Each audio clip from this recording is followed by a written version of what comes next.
confronted by customs officers on board Australian Customs tender on the 31st of January 2008. Well, back in 2008, the Australian government sent a customs vessel down to document Japan's whaling in Australia's Antarctic territory.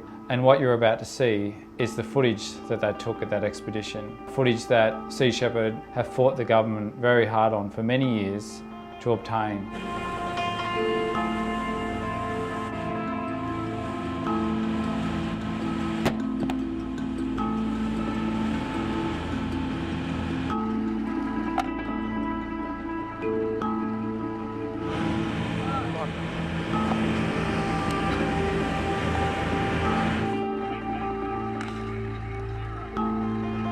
So the area that these whales are being hunted in is in a Southern Ocean whale sanctuary, and yet they are being chased with these harpoon ships that are doing 23, 24 knots, and these whales are swimming at 16, 17 knots to try and outrun these harpoon ships.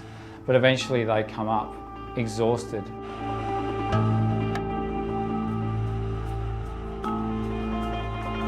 And when these whales are hit with an explosive harpoon, it sends shrapnel through their bodies and then hooks come out. And so there's no way for these whales to escape.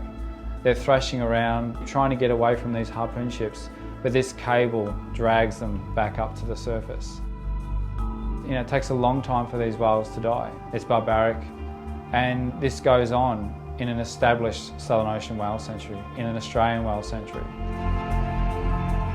Once these whales die, they are tied up alongside a harpoon ship before that harpoon ship rendezvous with the factory ship, the Nishimaru, and then it is transferred up the slipway of the Nishimaru, where it is diced up for the markets in Tokyo.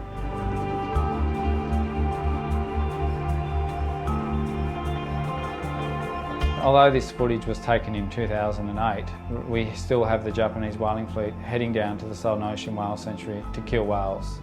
And unless there is action from our Australian government, in 10 years' time, we are still going to see whales being killed in an established whale sanctuary. I guess the question has to be asked is, does the Australian government, represent the wishes of the Australian public that want to see an end to whaling, or Tokyo? It's time the Australian government stepped up and sent a vessel south.